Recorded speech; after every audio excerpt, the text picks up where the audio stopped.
Olá, pessoal. Hoje eu vou falar sobre a importância, da qualidade na saúde com relação à segurança do paciente.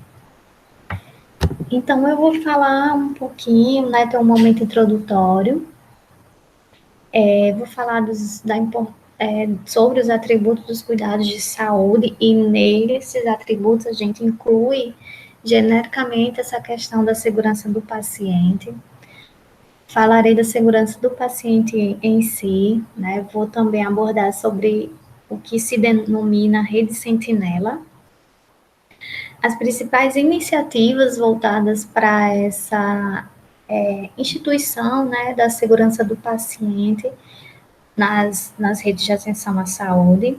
Vou abordar um pouquinho sobre os protocolos que direcionam, essa implantação da segurança do paciente nessas redes de atenção, falar das principais estratégias para redução de danos ao paciente, Aí, então, finalizo mostrando para vocês as referências que eu utilizei e algumas referências que também foram sugeridas para posterior leitura. Então, nessa pequena introduçãozinha, a gente acaba meio que definindo a segurança do paciente. Na atenção à saúde, a segurança do paciente é um princípio básico mesmo, que tem por principal requisito a qualidade do cuidado. E, diante de todo o avanço tecnológico, científico que a gente vem observando, como também o aumento das exigências dos próprios consumidores, usuários de saúde, além da crescente competitividade dentro dessas instituições. Então, observa-se cada vez mais, por parte dos pacientes, por parte dos acompanhantes, dos cuidadores, a necessidade de garantir, a qualidade dessa assistência prestada. Não só, de quem recebe, mas até mesmo essa necessidade surge por parte dos profissionais de saúde. Então, dessa forma, a segurança do paciente é definida como a redução dos riscos, ou de danos que são realmente desnecessários, nesse processo de atenção à saúde, a redução desse risco ao mínimo aceitável, já que, diante de toda a complexidade de procedimentos e tratamento nos serviços de saúde, seja de rede de atenção básica ou de atenção mais especializada, a gente sabe que o dano realmente ele existe. Então, a segurança ela deve ser valorizada como um direito do paciente, e um compromisso mesmo ético desse profissional de saúde que está cuidando desse paciente. Nesse sentido, a atenção básica ela acaba se constituindo como um principal ponto de acesso ao SUS, como a gente já falou em vários momentos, e ela deve coordenar essa comunicação com toda a rede de atenção à saúde. Então, é importante que o sistema de atenção à saúde ele seja bem planejado, que ele entenda, que se considere que o ser humano pode sim errar, que ele reconheça esse erro se ocorrer, porque a partir daí ele pode, então, se antecipar na identificação de riscos, antes mesmo que esses riscos atinjam o paciente ou piorem, causando mais danos. Por outro lado, para que o cuidado ele seja seguro de fato, também é necessário construir essa cultura de segurança do paciente, em que esses profissionais eles compartilhem práticas, valores e comportamentos mesmo de redução do dano e promoção desse cuidado seguro que a gente tem por obrigação, oferecer ao nosso paciente. Aqui nesse quadrinho, eu vou estar mostrando para vocês os principais atributos correlacionados ao cuidado de saúde. O Instituto de Medicina dos Estados Unidos ele estabeleceu a existência de 6 atributos nesse cuidado de saúde. Dentre esses atributos, a gente tem a segurança do paciente, a efetividade, a centralidade no paciente, a oportunidade do cuidado, a eficiência e a equidade. Então, essa qualidade do cuidado, ela é definida como o grau com que os serviços de saúde aumentem a chance de produzir os resultados desejados a esses pacientes. Então, qualidade de cuidado significa, quanto mais se tem a qualidade no cuidado, maior se tem chance, né, de ter um resultado que a gente realmente deseja para esse paciente. Então, só mostrando um pouquinho esse quadro, então, com relação ao atributo de segurança, a definição desse atributo implica em evitar lesões e danos nos pacientes, né, mediante esses cuidados. O atributo efetividade, ele reflete um cuidado baseado no conhecimento científico, né, visando o benefício de todo mundo, evitando, claro, o uso quando não houver esse benefício, então, realmente evitar esse cuidado se não há garantia, desculpe, do benefício ao paciente. O cuidado centrado no paciente, que deve ser um cuidado respeitoso, né? Claro, conforme as necessidades e os valores individuais de cada paciente, né? E a partir daí, a gente tem as orientações e decisões clínicas conformes, né? Essas características desse paciente. A oportunidade, né? Em que a redução do tempo de espera e esses atrasos, né, que são muito prejudiciais para o paciente e para o acompanhante, sejam minimizados. A eficiência, então, preocupando-se aí com cuidado, sem desperdício, seja de equipamentos, de energia, de suprimentos. Então, realizar um cuidado ao paciente com eficiência, minimizando as perdas ou desperdícios.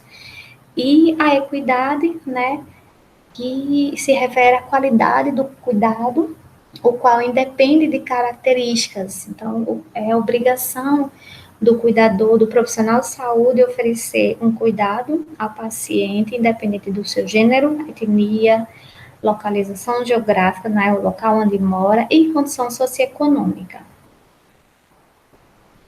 Falando um pouquinho da segurança do paciente em si, existe um documento que ele é referência, né, nacional de segurança do paciente. Ele retrata ter havido uma mudança na forma de prestação de cuidados aos pacientes de forma geral. Isso em virtude do avanço desses conhecimentos científicos.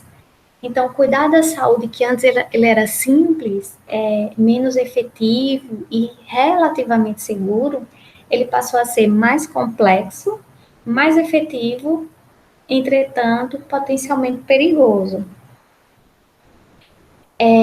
Nesse sentido, a Organização Mundial de Saúde, em 2004, ela cria o Programa de Saúde do Paciente, que tem, né, por objetivos, dentre outros, organizar esses conceitos relacionados à segurança do paciente, né, organizar essas definições e propor medidas para reduzir tanto os riscos quanto os eventos adversos que possam surgir.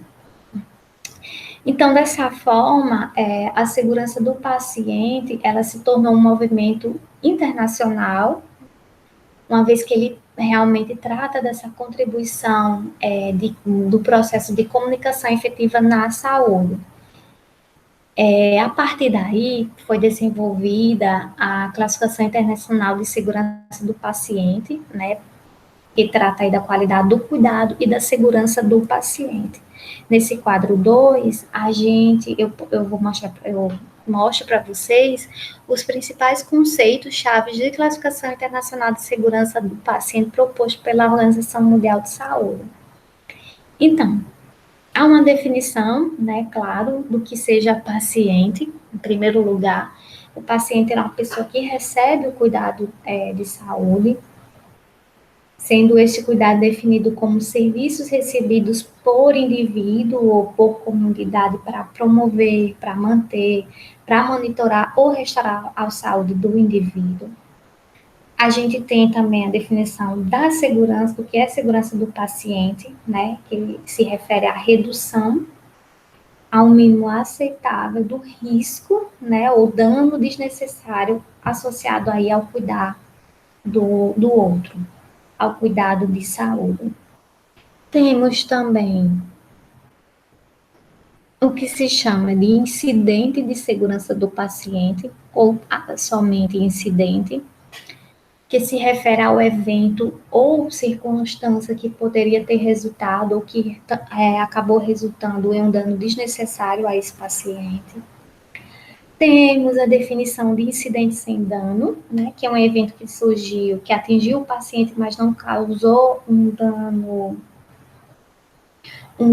mais, digamos assim, um dano mais prejudicial mesmo, um dano realmente que não pudesse ser reversível. Incidente com dano, né, é um incidente que resulta em, propriamente, de fato, um dano ao paciente, né, o dano associado ao cuidado de saúde, que é o dano consequente de ações realizadas durante esse cuidado de saúde, ou seja, um dano que ele ocorre devido à existência do cuidado, e não devido à existência da doença ou alguma lesão. Então, realmente é um dano que é causado em virtude, né, decorrente do ato de cuidar do paciente. O near miss, que é definido como um incidente que não atingiu o paciente, apesar de ser considerado um incidente, ele não atinge o paciente. O erro, tá? Que não tem aqui na tabelinha, né, no quadro, mas o erro, ele é definido como uma falha, certo? Em executar um plano de ação conforme era planejado. Então, significa, de fato, a aplicação de um plano incorreto. E ele pode ocorrer por fazer a coisa errada, né? Ou por falhar em fazer a coisa certa numa fase de planejamento ou de execução. Então, o erro ele ocorre quando a pessoa está fazendo a coisa errada, né? Ao invés da certa, ou quando ele está fazendo a coisa, ele está pretendendo fazer a coisa certa, mas ele falha em algum momento de sua execução. Esse erro, ele pode causar lesão, sofrimento ou incapacidade ao paciente. Ele causa lesão quando o dano, ele afeta, né, os tecidos desse paciente. Ele causa sofrimento quando inclui aí um processo de dor, de mal-estar, de náusea, de vômito, depressão, medo, aflição. E causa incapacidade, pode causar incapacidade esse erro, quando, infelizmente, ele acaba acarretando algum tipo de limitação, né, relacionada à estrutura ou função do corpo daquele paciente, seja uma limitação por atividade, que implica aí na restrição, né, da participação na sociedade, e associada aí a um dano que ocorreu ou no passado, né, um erro que ocorreu ou no passado ou no presente. Agora vamos falar um pouquinho do que se define por rede sentinela.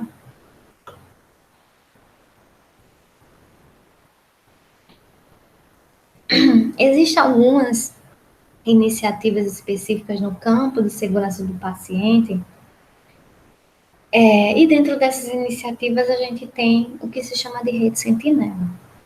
Essa rede ela é composta por algumas instituições que desde 2002 vem trabalhado com o gerenciamento do risco, e isso sob 3 pilares, que são a busca ativa de eventos adversos, a notificação desses eventos e o uso racional das tecnologias em saúde. Então, inicialmente, ele foi desenvolvido, essa rede sentinela, como um projeto.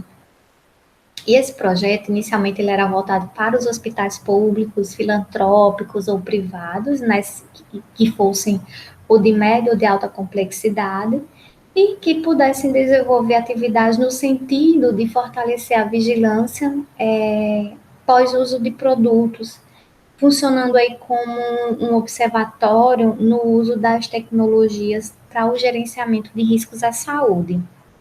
Então, os hospitais que lá naquele início aderiram voluntariamente, eles acabaram se responsabilizando por fazer essa busca, né, essa identificação e essa notificação dos eventos adversos, que representavam, na verdade, desvios de qualidade. A partir daí, desenvolveram-se 4 eixos.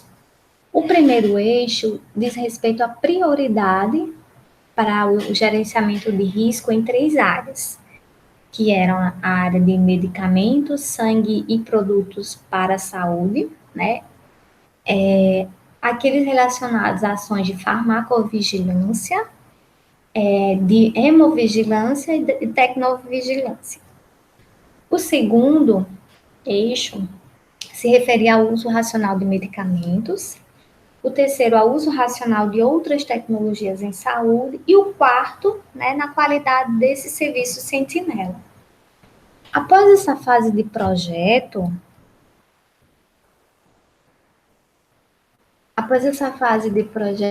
houve então a, a concretização dessa rede sentinela. Então, as experiências vividas com esse gerenciamento de risco e o acúmulo de discussões sobre a qualidade dos serviços indicaram a necessidade de criar uma organização fixa, né, para aumentar a abrangência e promover a sustentabilidade das práticas, né, e dos bons resultados que até então haviam sido obtidos.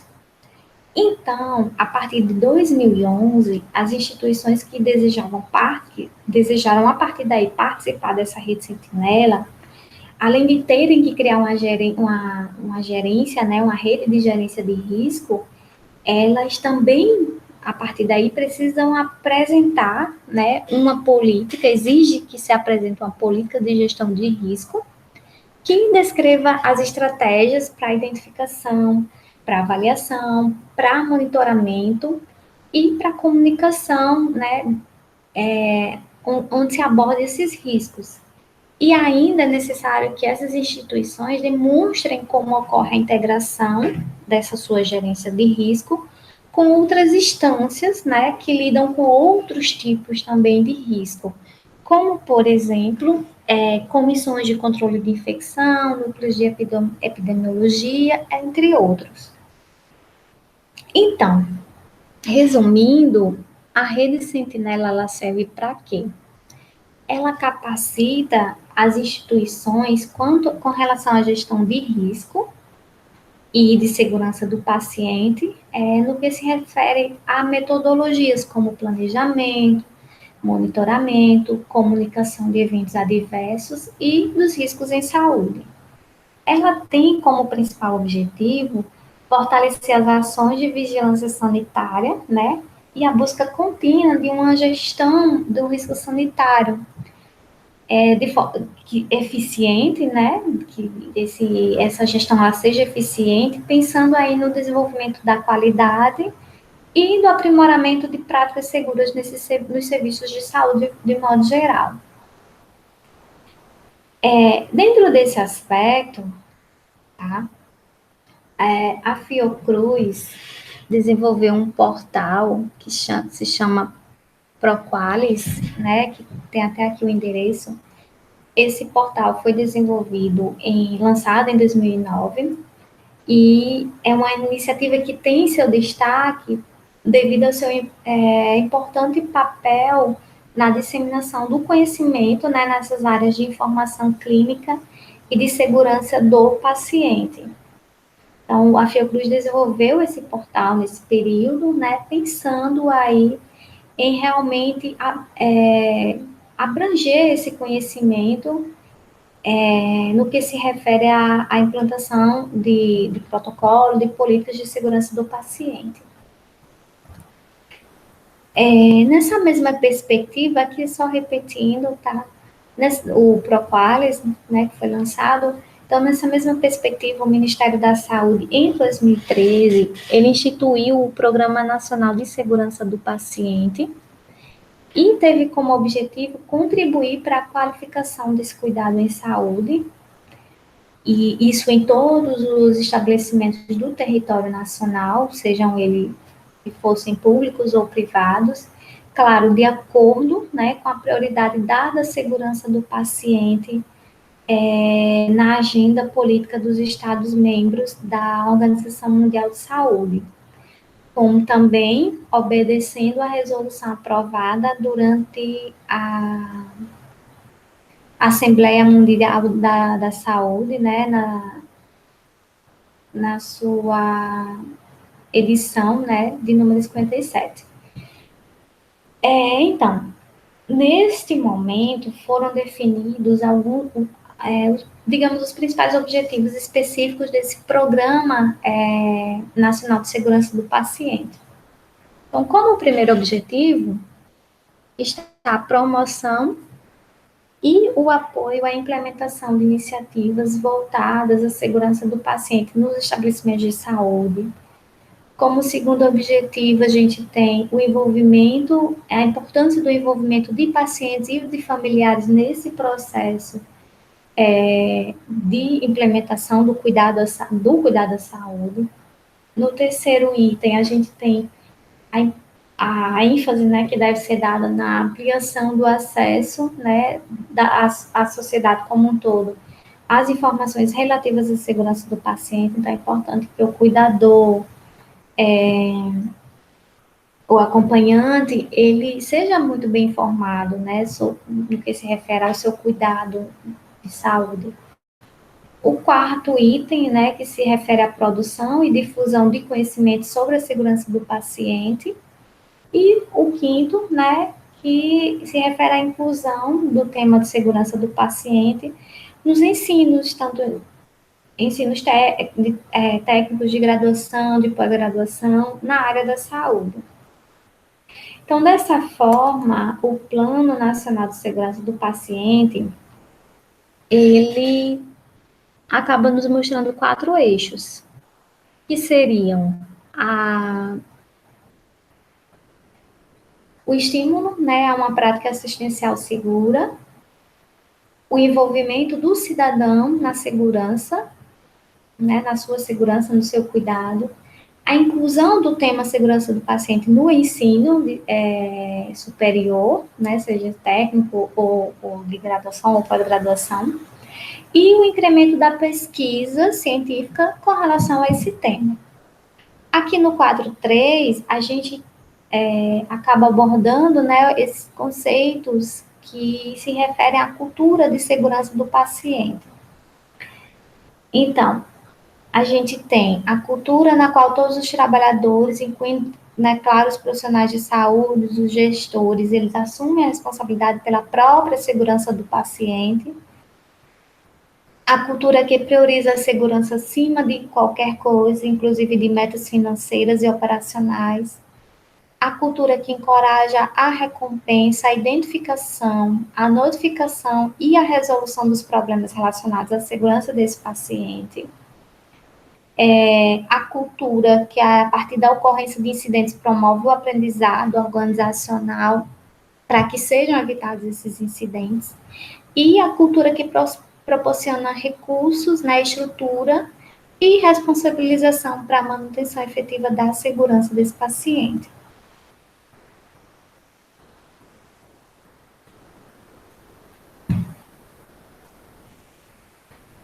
Esse tópico de iniciativas trata de algumas mudanças que são necessárias para o desenvolvimento dessa cultura desses pacientes, né? Por isso que eu coloquei a denominação de iniciativas. Então, no atual ambiente organizacional que a gente vive, é importante, né, é necessário mudar o foco das falhas individuais, né? Não só enxergar que o profissional errou, culpabilizar e acabou. Então, a gente tem que mudar o foco, a gente tem que evitar essas falhas. É necessário mudar do ambiente punitivo, né? Então, dessa forma, para uma cultura justa e de prevenção para evitar realmente esses erros, essas falhas. Tratar da saúde, do cuidado com transparência, e se houver erro, que isso seja reconhecido e reversível, né? Como é que se diz? Se houver o erro, que haja uma forma de corrigir esse erro. O cuidado ele deve deixar de ser centrado, isso é muito importante, gente. Isso aqui acho que deveria estar em negrito, de tão importante quanto é isso. O cuidado ele deve deixar de ser centrado no médico e ser centrado em quem realmente importa naquele momento, que é o paciente. Os modelos de cuidado, né, eles devem ser baseados na excelência do desempenho individual e independente, né, a gente deve migrar desses modelos que eram antes utilizados e partir agora para os modelos de cuidado realizados por uma equipe multiprofissional, interdependente e colaborativa. E a prestação de contas ela deve ser universal e recíproca e não ocorrer somente do topo para a base, né, da instituição. Agora falando um pouquinho de alguns protocolos relacionados a essa questão da segurança do paciente. A portaria do Ministério da Saúde, de número 529 de 2013, ela estabeleceu um conjunto de protocolos básicos, tá? Definidos pela Organização Mundial de Saúde. E eu vou estar mostrando para vocês após esses primeiros slides que eu estou me referindo agora. Então, desses protocolos, a abordagem sobre a questão de uma cirurgia segura, de prática de higienização de mãos, administração de medicamentos, etc. Mas antes de mostrar essas estratégias mesmo, né, com relação a esses fatores que motivaram a OMS a eleger esses protocolos, a gente tem o fato, né, de se exigir um pequeno investimento para a implantação desses protocolos e a ocorrência de uma grande, né, uma magnitude realmente de erros e eventos adversos decorrentes da falta desses protocolos, da instituição desses protocolos. Então, esses dois fatores realmente motivaram a Organização Mundial de Saúde a definir e instituir protocolos de qualidade em saúde com relação à segurança do paciente. Então, em virtude de se exigir um pequeno investimento para isso, né, e da grande existência de erros e eventos adversos decorrentes do cuidado no paciente. E isso devido à falta de protocolos. Então, esses protocolos desenvolvidos, eles podem ser também utilizados para fins de epidemiologia, né, ou de planejamento de políticas pelos profissionais de saúde, por pesquisadores, ou outros responsáveis pelo desenvolvimento do sistema de notificação. Eu vou já mostrar para vocês as principais estratégias que estão dentro, né, desses protocolos que acabam realmente contribuindo muito para essa questão de criar uma cultura de segurança do paciente. Dentro desse aspecto, né, de instituição de protocolos, a Classificação Internacional de Segurança do Paciente da OMS, né, da Organização Mundial de Saúde, ela tem como objetivo representar um ciclo de aprendizagem e de melhoria contínua, realçando a questão da identificação, prevenção, detecção e redução do risco, né, como também recuperação do incidente e resiliência do sistema. Então, foram desenvolvidas propostas, ações, pensando nessa prevenção de incidentes. Então, dentre essas ações, a gente tem as ações definidas a partir da detecção do incidente, as ações que previnem ou moderam a progressão desse incidente, né? tomadas, então, depois da ocorrência do erro, e colocou aí em xeque os mecanismos de prevenção, as ações de melhoria para aprimorar ou compensar qualquer dano causado ao paciente depois da ocorrência do incidente, as ações de redução de risco, né, para prevenir a ocorrência de um mesmo incidente ou de um incidente similar, e as ações que busquem aí compreender a realidade e o perfil, né, assistencial da atenção, possibilitando então observar os maiores riscos envolvidos no cuidado ao paciente. Então, nesses próximos momentos agora, eu vou apresentar para vocês as principais estratégias para a redução, né, de danos aos pacientes, que estão contidas dentro desses protocolos instituídos, quais foram instituídos, né, para que se minimizasse realmente a ocorrência de danos, de efeitos adversos aos pacientes. Então, o primeiro se refere a uma coisa bem básica, que seria a higienização das mãos. Quanto é importante a higienização das mãos no cuidado do paciente.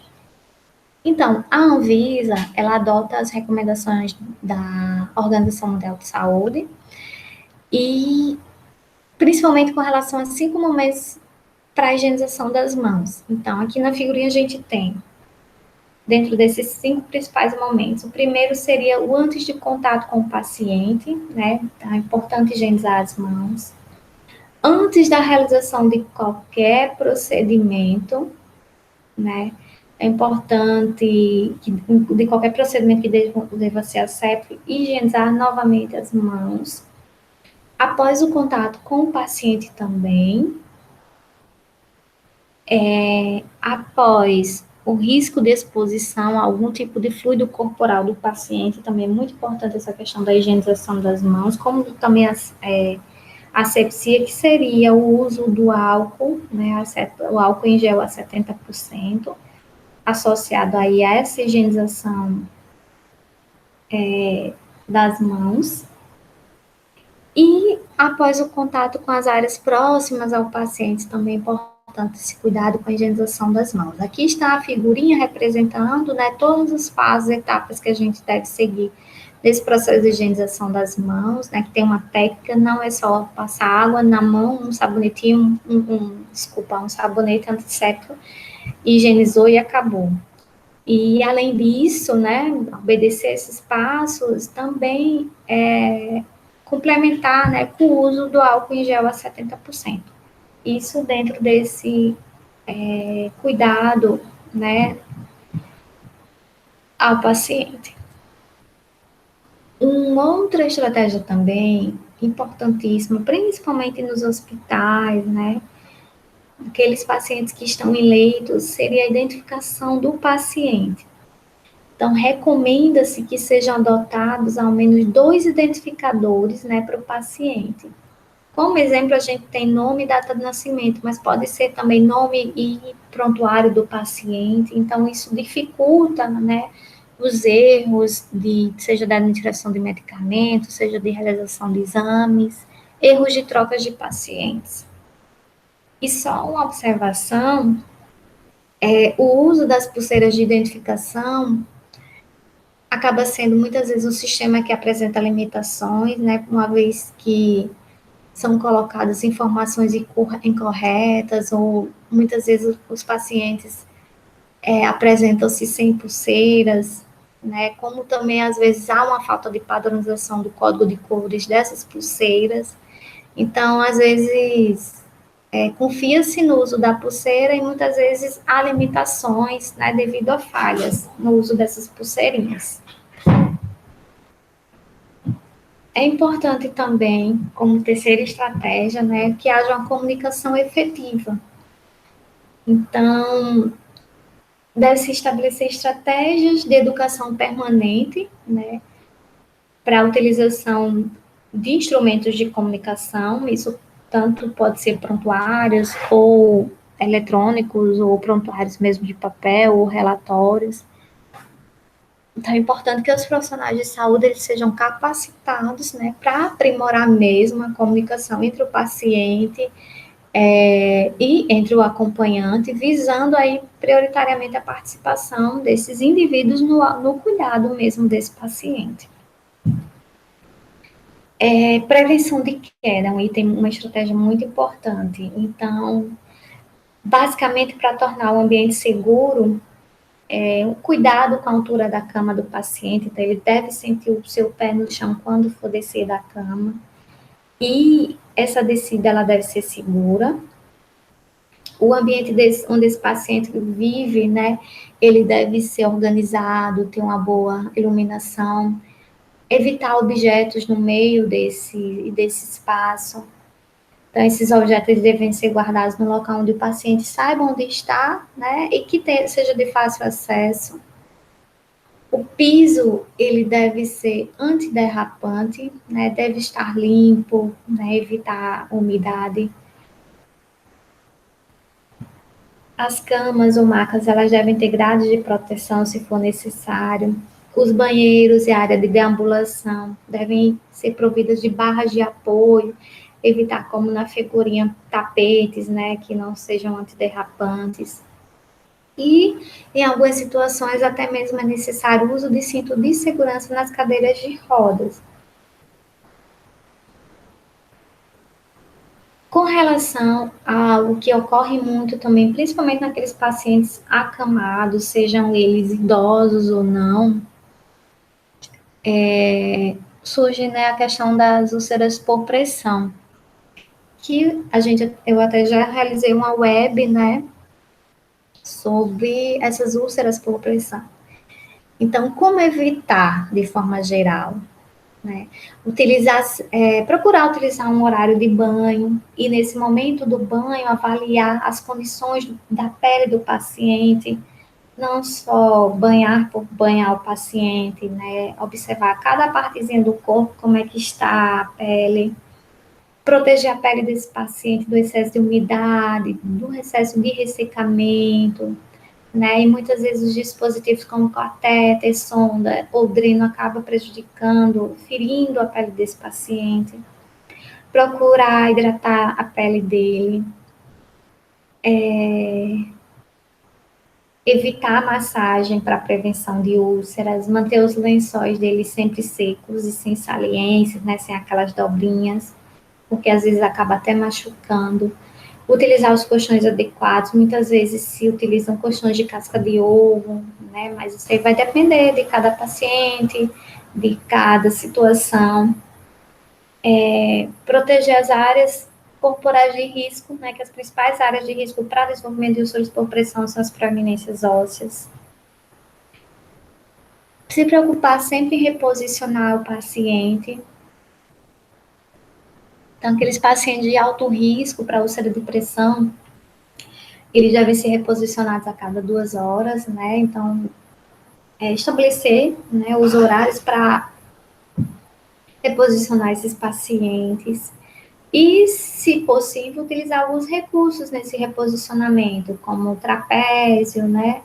Por exemplo, onde o paciente se segura e é possível que ele consiga se reposicionar, sem precisar de uma ajuda, mas, claro, depende de paciente para paciente.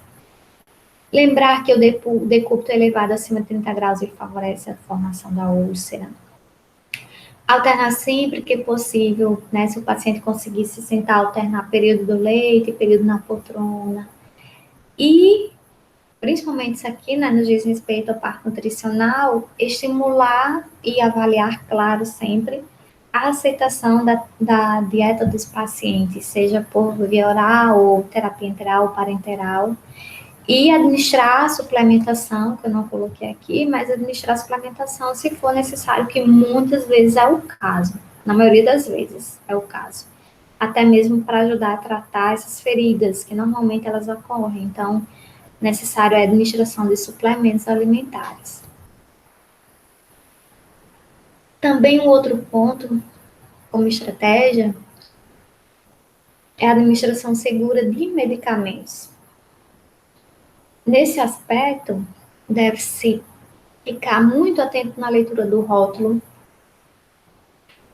Os profissionais de saúde eles devem comunicar, informar sobre as principais interações medicamentosas, deve informar isso tanto para o acompanhante, como também para os outros profissionais que atendem esses pacientes.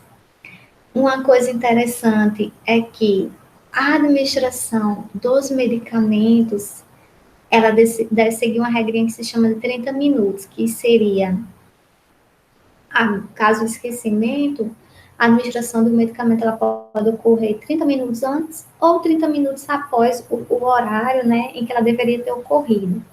No entanto, há exceções em que essa regra não se aplica, como, por exemplo, se o medicamento é de dose única, né, ou de primeira dose, ou se trata de um antibiótico pós-cirurgia. Então, é importante prestar atenção a esse quesito. Eu até grifei aqui, antes da administração, é muito importante informar ao paciente, ao cuidador, qual o tipo de medicamento que está sendo oferecido e o motivo da prescrição desse medicamento. O paciente tem todo o direito, como seu acompanhante, de saber, né, o que está acontecendo, o seu diagnóstico, o seu tratamento.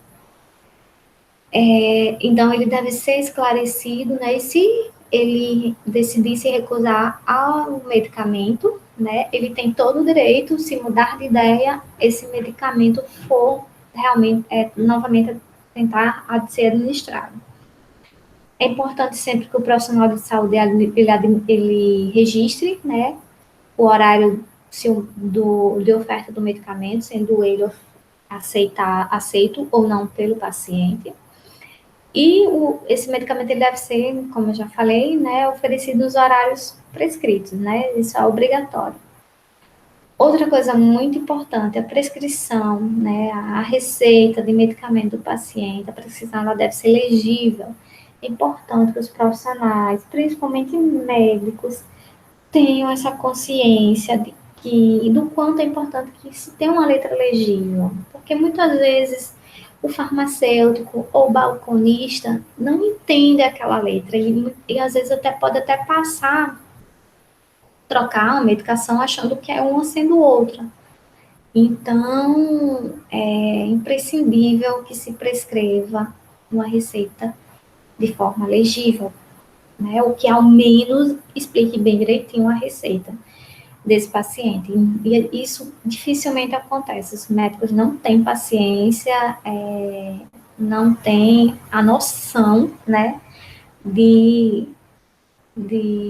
desse cuidado, que realmente faz parte do cuidado. Não estou generalizando, tá? Não são todos os médicos, mas, infelizmente, são muitos que fazem isso. Essa questão da letra é muito complicada.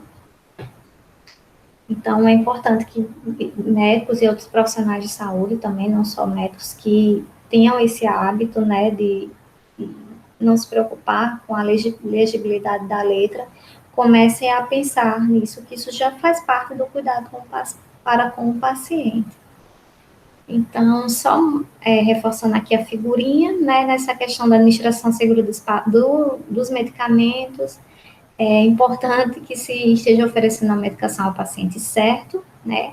O medicamento também deve ser aquele correto, a hora deve ser a prescrita, né? A via a correta, a dose certa, que não haja nenhuma interação medicamentosa, que se ofereça orientações ao paciente com relação ao seu tratamento, né, que se permita o direito do paciente a recusar o medicamento, né, claro, sendo revogável, se o paciente mudar de ideia, ele pode receber aquele medicamento, e que seja devidamente anotado, né, no prontuário eletrônico, no prontuário convencional, a hora da medicação, a dose, tudo bonitinho. Uma outra estratégia seria com relação ao uso seguro de dispositivos intravenosos, né? Então, nesse momento de se administrar esses tipos de componentes, né, seja sangue ou outros fluidos, outros líquidos, outras soluções, É importante a avaliação, avaliar a dor, né, durante o planejamento desse procedimento. Lembrar que a manipulação ela é permitida somente aos profissionais de saúde, né? O acompanhante, ele deve higienizar as mãos antes e após a visita, né? Então, primeira estratégia é sempre a questão da higienização das mãos. E esse cuidador, ele também deve estar fiscalizando se o profissional de saúde, tá? É direito do cuidador, do paciente, fiscalizar se o profissional de saúde, ele higienizou adequadamente as mãos antes de manipular qualquer dispositivo intravenoso, né? Seja para coleta de sangue, seja para transfusão ou outra ação. Então, muito importante isso. O cuidador deve cobrar isso do profissional de saúde. E eu já presenciei, infelizmente, profissional de saúde sem higienizar as mãos, sem usar luvas, realizando esse tipo de procedimento. Tá? Isso, infelizmente, ocorre. E é a obrigação nossa, de, como paciente, se recusar, né, ou solicitar mesmo uma troca de profissional de saúde e reclamar, né, caso ele não volte atrás e higienize as mãos e use os EPIs adequados. Atenção também para o curativo, então certificar de que o local de inserção do catéter, ele seja avaliado, né? Então, observar se não está tendo nenhum sinal de infecção, ou do catéter está fora, não está bem posicionado, etc. E para finalizar, né, esse ponto, a educação permanente ela é extremamente essencial para promover essa questão da adesão aos protocolos, né, de medidas de segurança do paciente. Também temos como estratégia a questão dos procedimentos cirúrgicos de forma segura. Aqui o foco é na mobilização de profissionais, né, com relação à redução de riscos associados ao procedimento cirúrgico.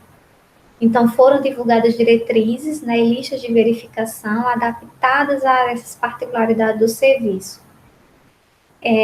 Essas diretrizes, a aplicação dessas diretrizes, tá? Desculpa ter um erro aqui, né? Tá aplicada a ação, mas a aplicação dessas diretrizes, ela deverá ocorrer em 3 momentos, que seria antes, né, da aplicação da anestesia, antes da incisão na pele, né, antes de iniciar o procedimento cirúrgico e antes de um paciente sair da cirurgia. Então, tem todo são vários itens que abordam essas diretrizes relacionadas aí ao cuidado nesse procedimento cirúrgico. Também temos uma outra estratégia, seria com relação à administração segura de sangue e hemocomponentes. Então, a Organização Mundial de Saúde, ela recomenda o uso racional, tá, desse procedimento com base aí na avaliação clínica ou laboratorial, uma vez que há riscos, mesmo quando se tenta obedecer aí a esses altos padrões de qualidade. Com relação a essa estratégia, o Brasil instituiu uma Política Nacional de Sangue e Hemoderivados, que foi regulamentada pela Lei 10.205 de 2001 e complementada pelo Regulamento Técnico para Procedimentos Hemoterápicos, da Portaria 1353 de 2011. Também, como estratégia, temos a utilização segura de equipamentos, tá? Essa estratégia, ela se refere ao uso adequado de equipamentos muito utilizados no cuidado da saúde, que seriam, por exemplo, desfibriladores, ventiladores mecânicos, verificadores de pressão arterial e glicemia. E importante aqui ressaltar que a introdução de qualquer novo equipamento deve se acompanhar aí uma capacitação dos profissionais e verificação da adesão, né, desses profissionais a recomendação para o uso seguro desses equipamentos, né? Bem como avaliar essa questão do uso no impacto no sistema de saúde. Aqui, né, como importante estratégia, Acho que última estratégia, não, penúltima estratégia, né, seria a, a, a orientação dos pacientes como parceiro na própria segurança. Então, só reforçando o que eu já falei isso em outros momentos dessa web, o paciente ele tem todo o direito de participar do seu cuidado, né? E como também o acompanhante ele deve ser preparado para e orientado, né, para participar desses cuidados para com o paciente.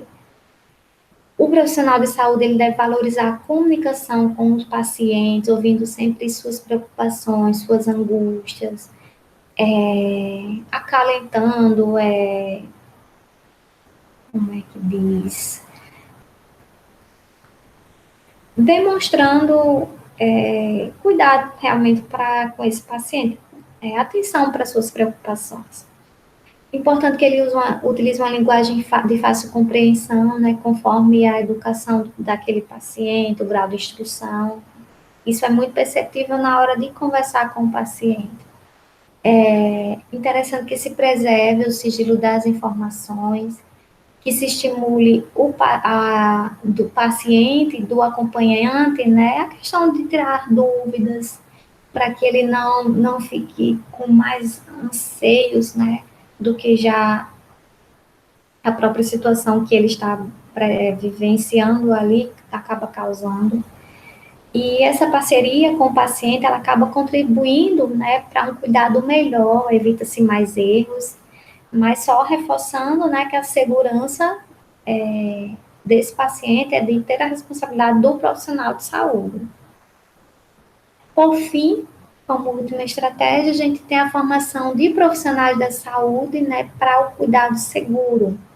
Então, nessa construção da segurança, da cultura de segurança, a formação desses profissionais, né, isso é educação permanente, não só a formação, mas também pensar na educação permanente, elas são componentes essenciais para a garantia da segurança desse paciente no cuidado em saúde.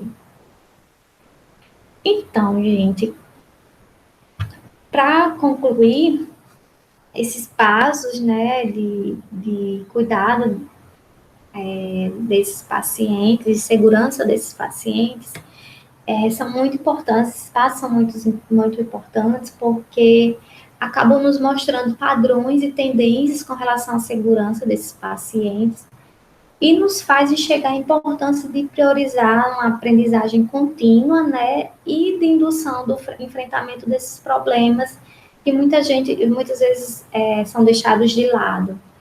E, a partir daí, né, traçadas medidas para combater esses riscos. Então, é possível desenvolver, sim, soluções, né, com o intuito de evitar que esses danos aos pacientes nesses serviços, eles se repitam, né, e nisso a gente acaba melhorando a qualidade e a segurança do paciente nesses serviços. Então, a gente acaba melhorando a assistência. Lembrando, né, aqui o conceito da humanização, que também foi tema de um web. Então, a humanização, ela consiste na valorização do sujeito, né, no processo de saúde, e que tem como princípios aí a questão da autonomia e o protagonismo dos sujeitos, a corresponsabilidade e o estabelecimento de um vínculo, né, solidário, como também a participação coletiva, tá, nesse processo de gestão, seja de profissional de saúde, seja de gestor, seja de acompanhante, seja da sociedade como um todo. Então, esse projeto de segurança do paciente, ele preza para que esses pacientes sejam colocados no centro dos cuidados, né? E que atuem aí como participantes do seu próprio cuidado. Então, é muito comum alguns profissionais de saúde reagirem mal, quando alguns pacientes questionam com relação ao seu diagnóstico ou tratamento. E raros são aqueles locais, aqueles profissionais que preparam seus pacientes, informam a eles, aos familiares, sobre a sua doença, seu diagnóstico ou tratamento. Então, isso a gente deve combater, a gente deve prezar por isso. O paciente tem todo o direito de saber o que está acontecendo com ele, o que ele tem, que tipo de tratamento será administrado, né? O profissional de saúde deve ter esse cuidado a mais. Então, quero agradecer, tá? Quem pôde participar, né? Assistir essa web. Aqui estão algumas referências que eu utilizei, tá? Tem outra referência, não sei se eu coloquei todas, eu acho que tem outro protocolo, tem do Rio Grande do Sul, que se eu não me engano foi 2016, que eu acabei esquecendo. E tem também algumas referências sugeridas para leitura, tá? Aqui tem um protocolo que eu acabei esquecendo de colocar como referência, que aborda as estratégias que eu acabei de falar, essas estratégias de segurança do paciente, que eu acho que é um protocolo de 2016, se não me engano, do Rio Grande do Sul, tá? Então, algumas referências sugeridas para leitura. Aqui está o e-mail, tá? Qualquer dúvida vocês podem realizar a teleconsultoria, que a gente vai ter o prazer de responder, tá? Então, quero agradecer mais uma vez a atenção e até a próxima web.